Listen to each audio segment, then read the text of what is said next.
Donc, bonjour à tous. Je me présente, je travaille au Media Lab de France Télévisions.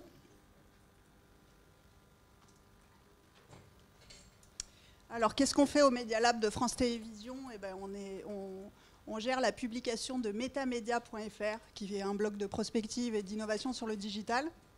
On fait également le cahier des tendances, c'est une édition print 2 fois par an. L'hiver sur le journalisme de demain et l'été sur la transformation digitale des médias. On gère également des projets technologiques et éditoriaux, des projets un peu d'innovation, donc c'est souvent des one-shots, mais on essaye de pérenniser et d'industrialiser au niveau de l'ensemble de France Télévisions. Et on fait également beaucoup de formations aux nouveaux outils, que ce soit à France Télévisions Université ou dans les écoles de journalisme. Et on sensibilise aussi aux nouveaux enjeux liés au digital. Et donc si je suis là aujourd'hui, c'est pour vous parler de Fortnite, qui est un jeu qui est bien plus qu'un jeu, parce que c'est devenu vraiment un véritable phénomène de société. Et on va essayer de décrypter ensemble pourquoi un tel engouement pour un jeu vidéo. Quelles sont les conditions qui font que ce jeu vidéo devient un véritable phénomène de société mondial. Donc c'est un jeu, Fortnite, c'est un jeu qui a été créé en 2017 par le studio américain de jeux vidéo Epic Games. À la base, c'est un jeu de survie. Et la première version n'a pas vraiment explosé, c'était un jeu de survie, il fallait survivre à une attaque de zombies. Mais quand Epic Games a sorti ce jeu, ils avaient un concurrent direct qui s'appelait PUBG, Player Unknown Battleground, qui était un jeu qui cartonnait et qui était sur le mode d'une Battle Royale. Et en fait, Epic Games s'est dit, oh là là, il va falloir faire face à la concurrence, on va repenser notre jeu sur le mode également de Battle Royale. Et ils ont sorti une V2, et c'est cette V2 qui a complètement explosé. Et donc, ils l'ont sorti en 2007, quand PUBG était un carton total. Et en 2008, la V2 de Fortnite a dépassé PUBG. Alors Fortnite, aujourd'hui, c'est 250 millions de joueurs dans le monde. Alors déjà, qui connaît Fortnite ici? Ah oui, et qui est joueur assidu? Ah oui, ah ben, c'est intéressant parce que justement, je vais vous parler de l'audience du jeu. Donc, Fortnite, c'est un mélange de jeux de tir et de jeux de construction un peu à la Minecraft. Le mode, évidemment, c'est la Battle Royale, donc les joueurs connaissent. L'idée, c'est qu'il y a 100 personnes et il ne peut rester qu'1 survivant sur un espace de jeu qui se rétrécit. Donc l'espace de jeu se rétrécit au fur et à mesure du jeu et ça permet à tous les joueurs de converger et du coup de resserrer les batailles. Ce qui fait l'originalité de ce jeu et de tous les jeux de construction, évidemment, c'est que les joueurs non seulement se tirent dessus, mais ils ont des armes et des outils pour pouvoir construire des choses. Ils construisent des ponts, des murs, des escaliers. Et ça donne lieu à de véritables combats de construction entre les différents joueurs. Et c'est ce qui fait que c'est un jeu très créatif, parce qu'en fait, aucune partie ne se ressemble. Et du coup, on peut exprimer sa personnalité en fonction des choses qu'on arrive à construire. L'originalité aussi, c'est que même si vous faites shooter, vous continuez à être acteur, enfin plutôt téléspectateur, parce que vous continuez à voir la partie. Si vous mourrez, vous continuez à voir la partie en tant que spectateur. Et en fait, vous vivez à travers le personnage qui vous a tué. Et il y a une énorme interactivité entre les joueurs. C'est un jeu à players multiples et il y a une énorme interactivité. Donc les joueurs peuvent vraiment construire des stratégies de survie et de combat en se parlant via des chats ou via des casques audio.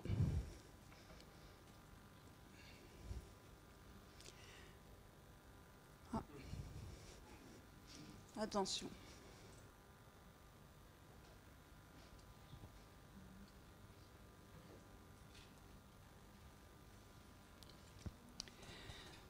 Donc, ce qui fait que ce jeu plaît énormément aux adolescents, c'est qu'on est dans un environnement extrêmement ludique, en fait. Même si c'est un jeu de bataille et de massif shooting, quand vos personnages meurent, il n'y a pas d'éclat de sang, ils tressaillent avant de mourir, mais c'est tout. Et l'environnement est très plaisant. On n'est pas sur des univers de jeux habituels, de jeux de tir habituels, où c'est plus de la boue, un terrain militaire. Là, vous êtes parachuté d'un bus qui vole, et vous arrivez sur une île où il y a des jungles, des forêts, où il y a des villes qui sont assez plaisantes à vivre. Et votre courbe d'apprentissage est très importante, c'est-à-dire que c'est un peu compliqué au début, mais une fois que vous comprenez les principes de jeu, vous avez une courbe d'apprentissage qui est assez intéressante. Et vous pouvez vraiment développer votre propre style de jeu. Et l'avantage aussi, c'est que, ce qui plaît énormément aux jeunes, c'est que vous pouvez personnaliser votre personnage en lui achetant des costumes, des danses. Alors là, je vous ai mis des exemples de costumes. Ça, c'est le skin qui marche le plus en ce moment, la tête de tomate. Vous pouvez également ressembler à une banane. Et ça, c'est les danses que vous pouvez faire à vos personnages. Ici, la danse d'Antoine Griezmann, très connu sur Fortnite.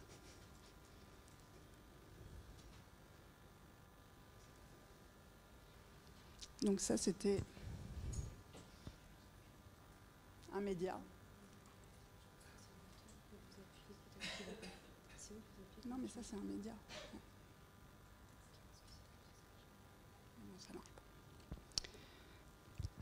pas. Donc, pour être un bon joueur sur Fortnite, il faut aller au combat, il faut gérer ses ressources. Alors vous avez deux barres de ressources, la barre de ressources santé et la barre de ressources pouvoir.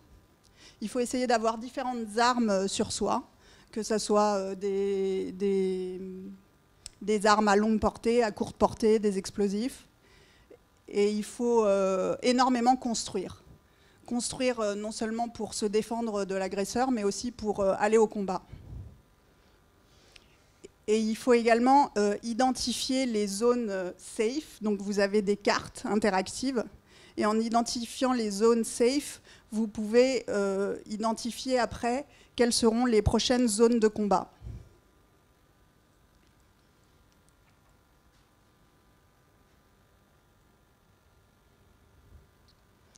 Alors, ce qui fait aussi le succès de Fortnite, c'est qu'ils ont bien compris le principe de saisonnalité. Donc ils organisent des compétitions hebdomadaires. Vous avez la Spring Cup, Temple Cup et Friday Night Fortnite. Ça a lieu toutes les semaines. Vous avez des compétitions de saison. Donc là, quand vous vous mettez sur le jeu, vous voyez qu'il y a la compétition d'hiver qui commence. Et l'environnement de jeu s'adapte aux saisons dans la vraie vie. Donc en gros, en hiver, si vous allez sur Fortnite, c'est l'hiver. Halloween, si c'est Halloween, eh ben c'est Halloween aussi sur Fortnite. Et chaque saison donne l'occasion pour les développeurs du jeu à créer de nouvelles interactions avec votre environnement. Comme ça, donc pour Halloween, vous voyez, vous avez un petit environnement Halloween ici. Et à Noël, vous avez droit à des sapins de Noël, de la neige. Donc ils avaient recouvert une partie du jeu avec de la neige. Et vous aviez une nouvelle interaction possible, c'est que vous receviez du papier cadeau et vous pouviez personnaliser vos armes.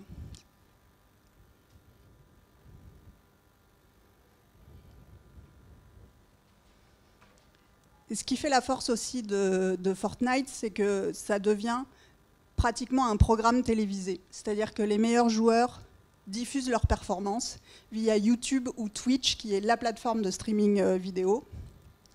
Et ils sont regardés par des joueurs, mais également par de simples spectateurs. C'est ce qu'on appelle la pratique de l'e-sport. C'est ce qui a fait dire à un journaliste de New York Magazine que Fortnite est le nouvel Instagram du jeu. Alors dans ces événements qui ont lieu régulièrement et que tous les fans de Fortnite connaissent, il y a la TwitchCon, qui est un événement relatif à la plateforme Twitch, que les amateurs de jeux vidéo connaissent très bien. Elle a lieu tous les ans en Californie. Donc là, elle a eu lieu il n'y a pas longtemps, il y a 3-4 jours.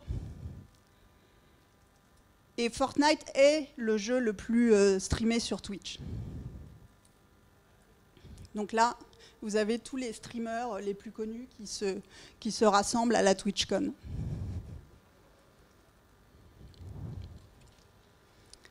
Alors là, je vais vous parler de Ninja, qui est une star de Twitch. Et il a explosé en partageant toutes ses parties sur Twitch. Il a même joué avec le rappeur Drake, ce qui a donné lieu à une scène d'e-sport regardée dans le monde entier. Et il a surtout fait sensation au-delà des amateurs de jeux vidéo, quand il a été interviewé sur CNN et qu'il a expliqué qu'il gagnait 500 000 $ par mois en jouant aux jeux vidéo. Donc c'est ce qu'on peut appeler un joueur de jeux vidéo professionnel.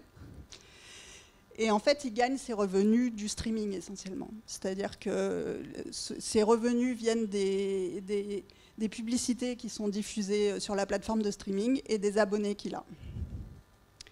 Alors la dernière actu de Ninja, c'est qu'il a quitté la plateforme Twitch pour aller sur une plateforme concurrente qui s'appelle Mixer, qui est la plateforme de streaming de Microsoft.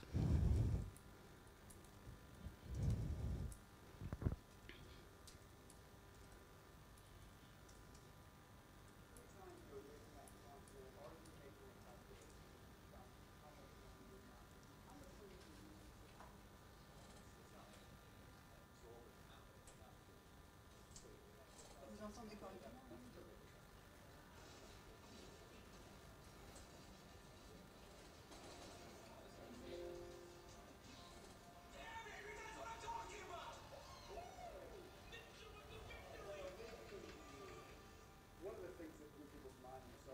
Was the quote that you make $500,000 a month. I don't believe it because I believe you make a lot more than that. On a good one. But you must meet people who have no idea that people make money. It's rare. I didn't know $1 every time I was at an airport. So, well, what are you doing? I'm like, oh, I'm going to a tournament. Oh, what kind of a tournament? I'm like, it's a video game tournament. Video game tournament? You make money playing video games? And it's just, and I'm Where is that? And then you have to tell them there's money. Yeah, it's like that. I mean, it's simple. The gaming tournament explanation. It's just like, yeah, a bunch of people buy a team pass. That money goes into the prize pool, and they take all usually kind of thing. It's cool. But the streaming is the hardest part. It's ad revenue. It's just how, there's going to be ads and commercial breaks. Those ad companies pay, the network. It's the same thing with streaming. However many people see the ads, you get money there, people can subscribe. But your subscribers are more than 12 million and they pay. It's really simple then. Donc, It's like 12 millions d'abonnés. Spotify, anything like that. It's like it's the same thing. You just want to give some money. Et le journaliste de CNN est en train de lui dire qu'il perd de l'argent à donner une interview à CNN. Really is not expected to get, saying, hey, go $2. Exactly. Well, you enjoy it a lot. Sometimes you throw like 20. Sometimes it's the same thing. True. Big violence. It's getting very large. Et donc il dit qu'il va souvent dans les aéroports, on lui dit mais où allez-vous? Ah, je vais à une compétition de jeux vidéo. Ils sont là, ah oui, il y a une compétition de jeux vidéo et vous gagnez comment votre vie? Ah ben en jouant aux jeux vidéo. Et là c'est tout un monde qui s'ouvre pour ceux qui ne connaissent pas les jeux vidéo. Et là...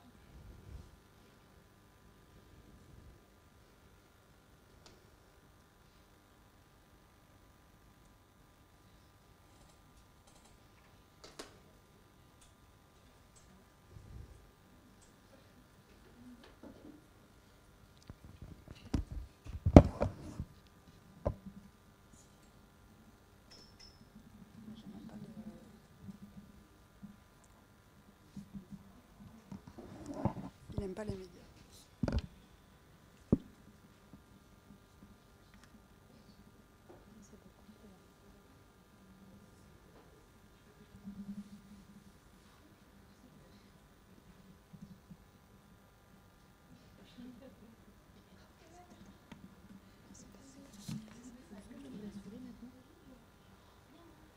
C'est l'ordi qui bug, je sais pas. C'est pas ma presse.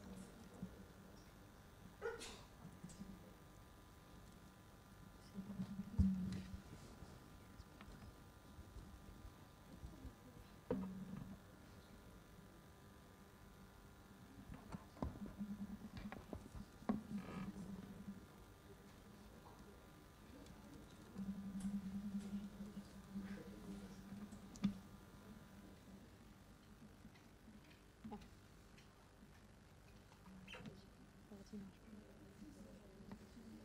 il faudrait fermer. Ouais, mais le problème, c'est que je trouve même pas la souris. Donc je peux rien faire.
Une petite présentation de Battle Royale pour ceux qui ne connaissent pas.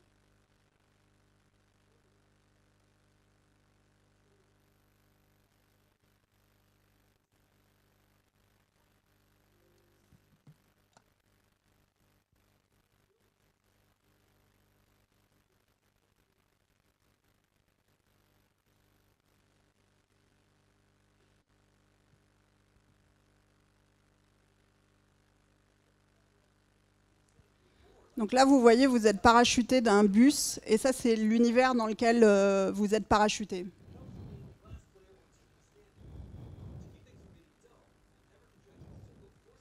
Donc c'est un univers assez vert.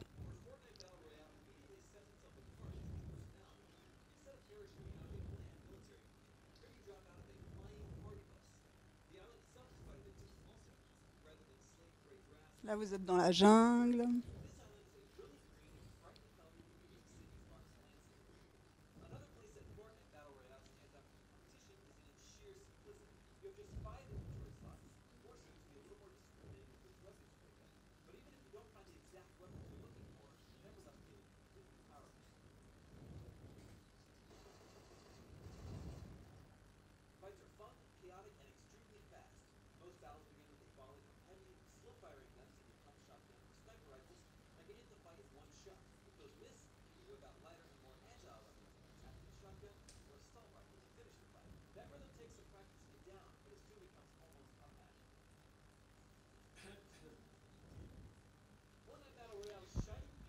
Donc ça, c'est ce que vous pouvez construire, en fait. Là, le personnage est en train de construire...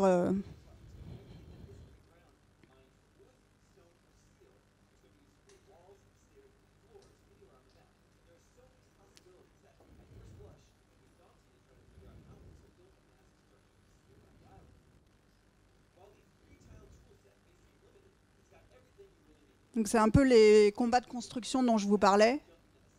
Et c'est ce qui fait qu'aucune partie ne ressemble à une autre, puisque les infrastructures construites ne sont jamais les mêmes.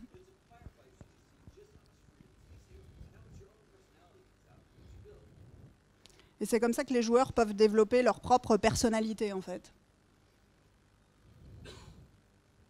Leur propre style de jeu.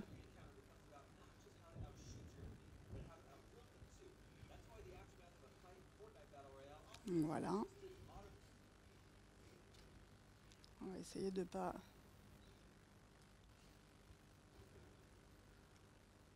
trop solliciter l'ordinateur.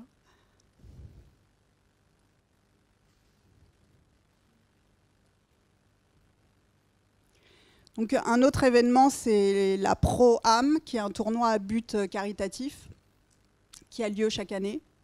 Là, cette année, il y a une star qui a succédé à Ninja, c'est Airwax, qui a scoré de manière plus efficace. Et en fait, si je vous parle de cette compétition, c'est parce qu'elle a battu le record de spectateurs en simultané. 1 046 000 spectateurs en même temps, selon les chiffres de Game Industry. Donc ça montre vraiment qu'il y a une vraie pratique de visionnage des jeux vidéo.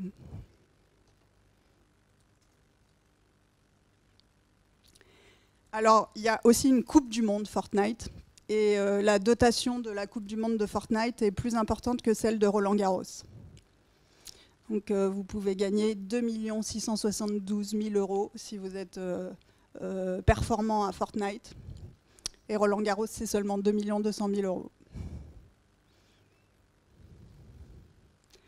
Et puis la force aussi de Fortnite, c'est qu'ils sont capables d'organiser des événements spéciaux.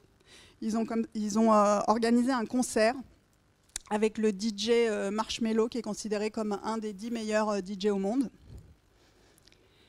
à Pleasant Park, donc dans le jeu. Et en fait, on pouvait assister à ce concert, mais le jeu s'arrêtait. Il n'y avait pas du tout d'intérêt dans le jeu d'assister à ce concert, mais c'est juste pour montrer l'attachement de la communauté à Fortnite. C'est-à-dire que les jeunes sont capables d'aller de se connecter à Fortnite pour pouvoir assister à un concert en virtuel.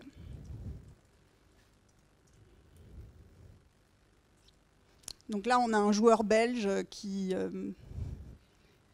hallucine parce qu'il se rend au concert Fortnite. Et bon, je ne vais pas vous mettre la vidéo parce que sinon ça va trop solliciter l'ordinateur, mais du coup, il se demande un peu quel est l'intérêt d'aller à ce concert, s'il peut jouer, si les gens vont se battre. Et en fait, non, il se rend compte que tout le monde danse et qu'il y a des danses qui ont été mises en place spécialement pour cet événement. Et donc, il vit vraiment l'expérience comme s'il était à un vrai concert.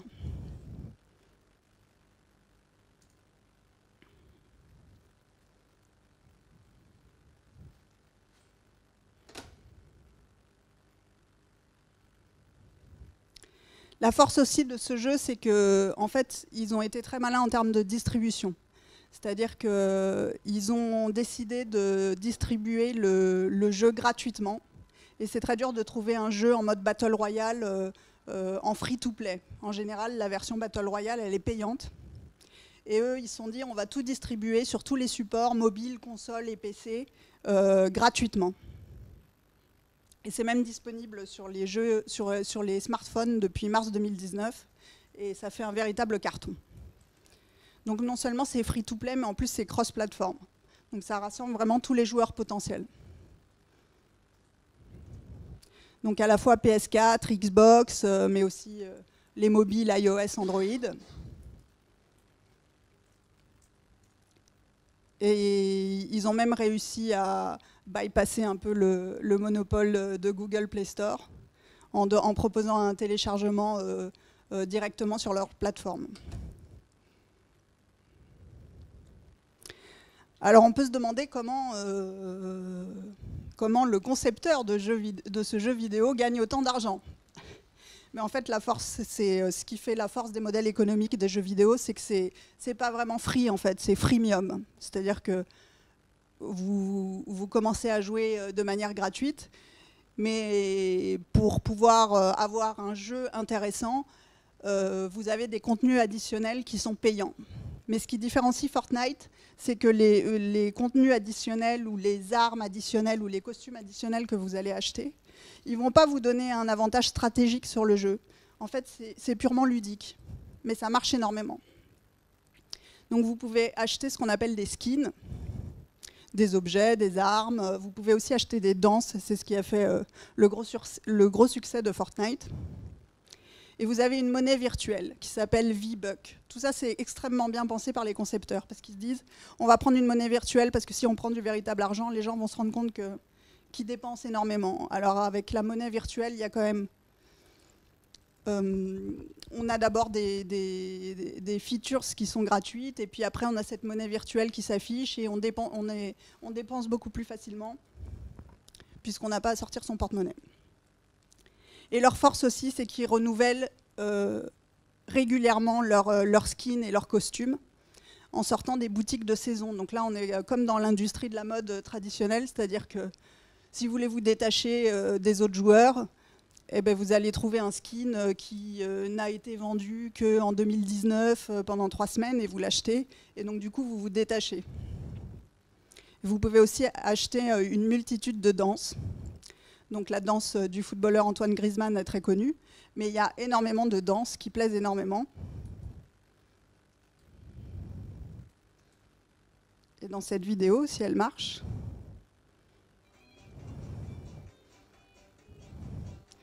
c'est des danseurs professionnels qui essayent de refaire les danses Fortnite et qui se rendent compte que c'est pas si facile que ça en fait.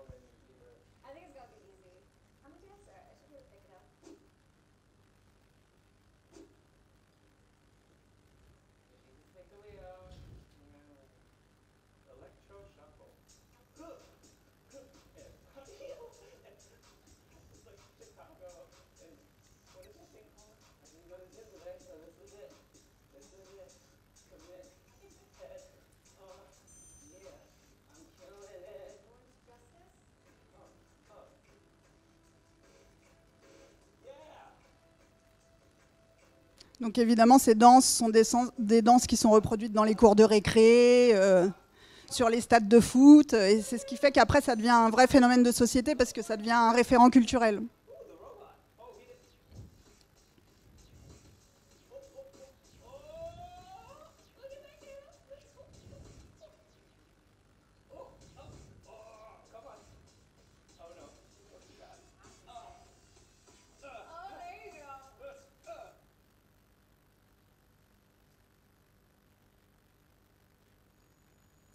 Et puis je vais vous mettre la danse d'Antoine Griezmann quand même pour ceux qui ne connaissent pas.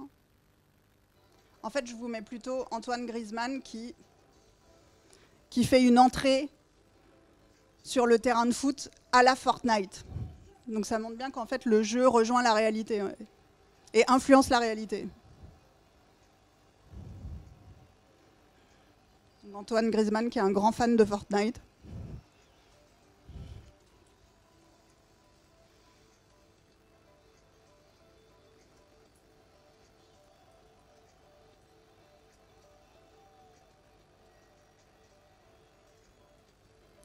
Et là, j'ai trop sollicité l'ordinateur.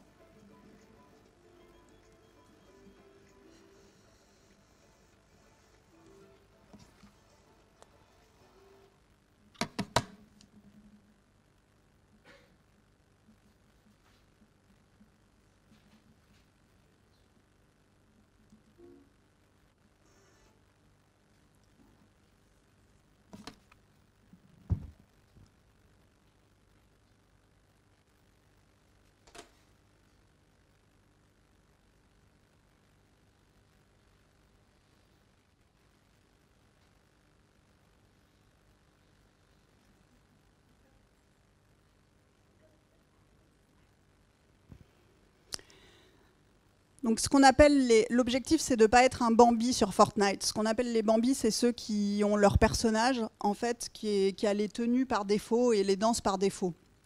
Et c'est une expression propre aux joueurs de Fortnite. Donc l'objectif, c'est d'obtenir des signes distinctifs pour se démarquer. Alors là, je vous ai mis un exemple des skins saisonniers dont je vous parlais, qui se calquent sur le calendrier de l'année. Donc il y a le lapin de Pâques, à Pâques. Il y a les costumes d'Halloween. Donc là, je vous ai mis la fête des morts. Et il y a les costumes des JO d'hiver 2018. Ils avaient sorti toute une série. Donc derrière derrière ça, il y a toute une industrie du cash parce que évidemment, les ados et les adultes veulent s'acheter les skins. Et à chaque fois, c'est de l'argent qui rentre pour Epic Games. Donc effectivement, même si c'est un jeu qui est gratuit à la base, 69% des joueurs ont déjà dépensé de l'argent sur Fortnite. Et le chiffre d'affaires de Fortnite est entièrement tiré des skins et des danses dont je vous parle. Il y en a une multitude de danses. Et c'est comme ça que Fortnite représentait 2 milliards de dollars de chiffre d'affaires en 2018.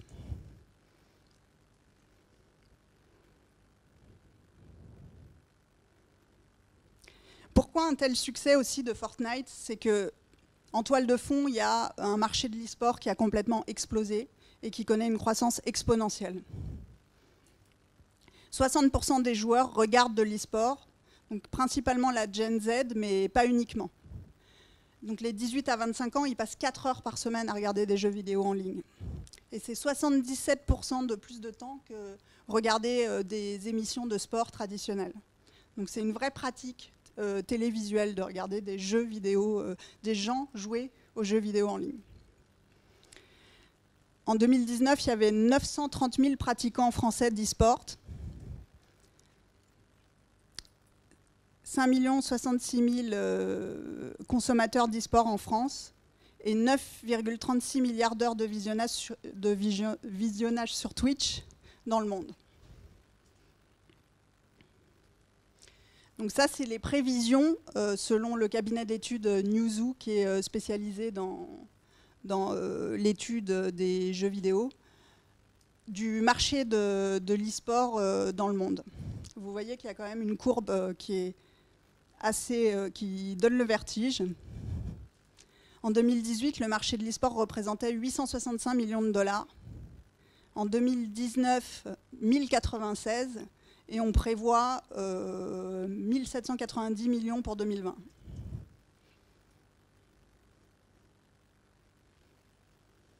Alors, qui sont ces joueurs? Vous avez vu qu'il y a quand même des joueurs actifs dans la salle. Donc, ce n'est pas uniquement des adolescents. Il y a beaucoup d'adultes. Il y a même des seniors. Il y a un peu tout le monde, même si, évidemment, les millennials sont très importants.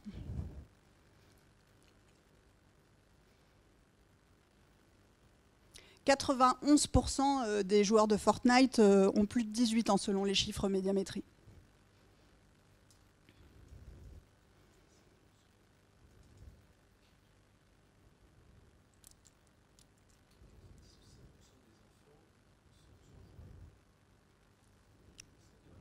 Oui, de 10 à 17 ans. Oui.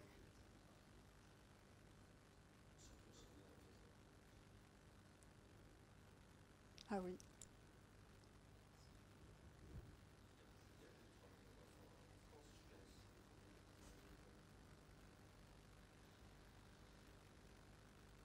« 72% des adultes sont joueurs, 97% des enfants sont joueurs. » Oui.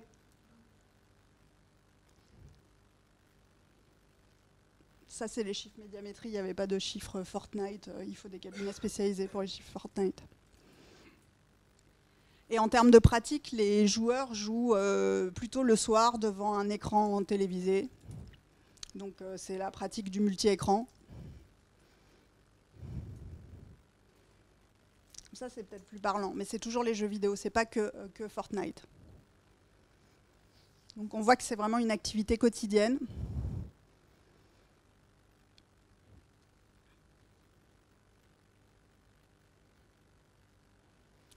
Alors derrière le succès de ce jeu vidéo, en fait, il y a une psychologue française qui s'appelle Célia Audent, qui est une spécialiste UX, qui est diplômée de la Sorbonne et qui a travaillé des années à Ubisoft, Paris et Montréal. Et en fait, elle est un peu à l'origine de ce succès fou de Fortnite, parce qu'elle expliquait un peu les mécaniques du cerveau humain, notamment les mécanismes de motivation, de compréhension, de mémorisation. Et elle expliquait toutes ces notions aux développeurs pour qu'eux soient à même de mettre en place des idées qui plaisent. Et elle jouait notamment sur 3 notions qui sont très importantes en UX. L'affordance, c'est-à-dire la capacité d'un objet à exprimer visuellement ce à quoi il sert. C'est-à-dire que les joueurs, quand ils découvrent un nouvel objet, il faut qu'ils comprennent très rapidement à quoi ça sert et comment ça peut leur être utile. L'utilisabilité, est-ce que l'arme est facile à manier ou est-ce que l'outil est facile à manier? Et l'engageabilité, c'est-à-dire comment on fait pour que les joueurs aient envie de continuer à jouer.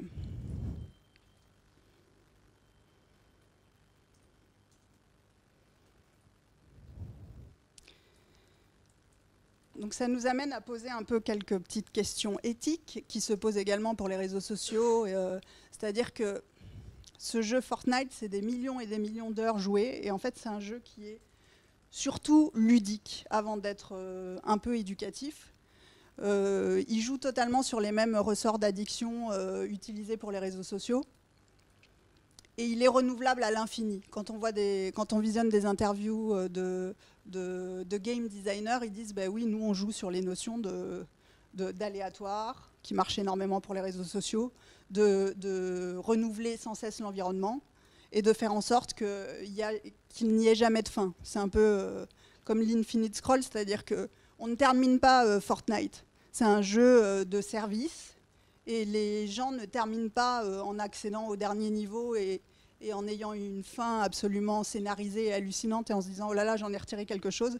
Non, plutôt ils se lassent de jouer au bout d'un moment. C'est aussi un jeu qui est faussement gratuit. Comme on l'a vu, finalement, il y a une énorme industrie de cash derrière. Et sur ce sujet, je vous invite à visionner le documentaire qui est un peu un documentaire à charge de Thomas Versavo, qui est un critique de jeux vidéo, qui parle justement de ces mécanismes d'addiction dans Fortnite. Donc voilà. Ben, merci beaucoup.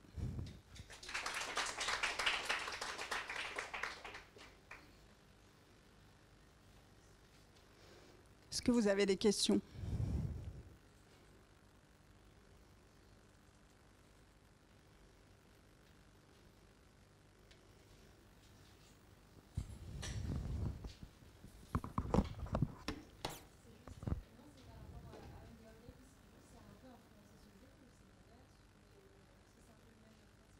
Oui, c'est un peu le même principe.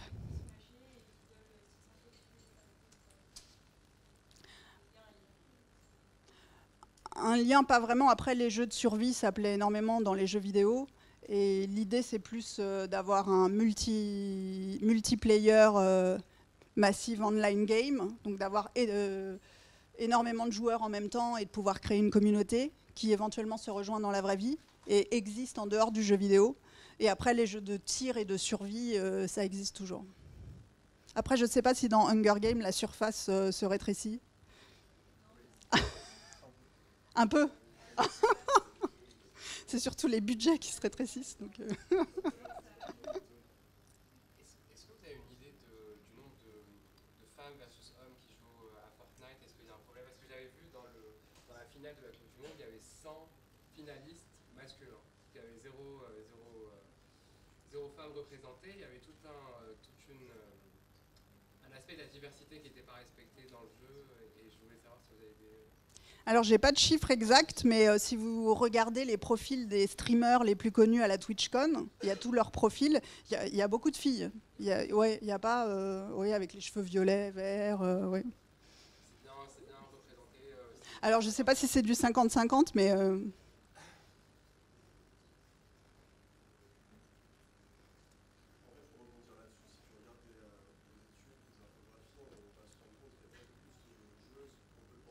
Ouais.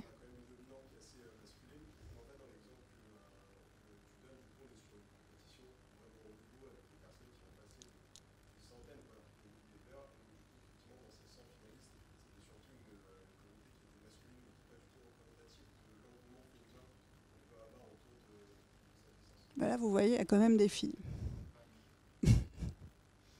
Parmi les excellents joueurs.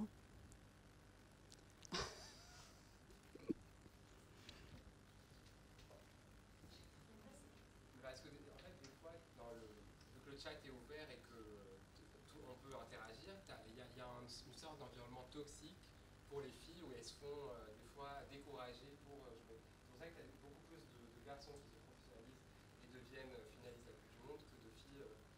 Parce qu'en fait, l'univers est beaucoup macho et. Comme dans l'univers des hackers, en fait. Ouais.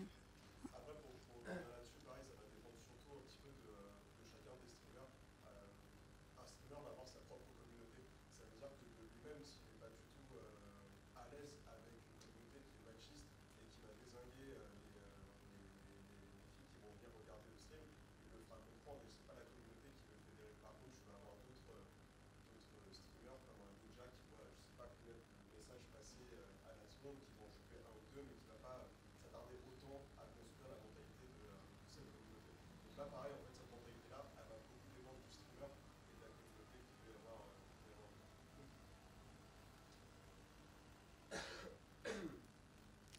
Eh ben, j'espère que cette présentation vous a plu et bonne soirée.